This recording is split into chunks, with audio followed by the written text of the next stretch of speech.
Ma? Anong ulam? Pritong isda, anak. Wow! Di ba favorite mo yan? Special yan, anak. Pinakuluan ko yan ng 3 oras para malambot. Tapos, minarinate ko yan ng 1 buwan para lang sa'yo.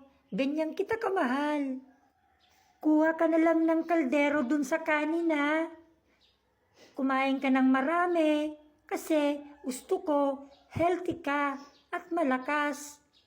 Ayokong magkasakit ka kasi mahal na mahal kita. Di ba balak mo mag-try out sa basketball sa school nyo? Kasi gusto mong maging varsity, dapat palaging masustansya ang kinakain mo.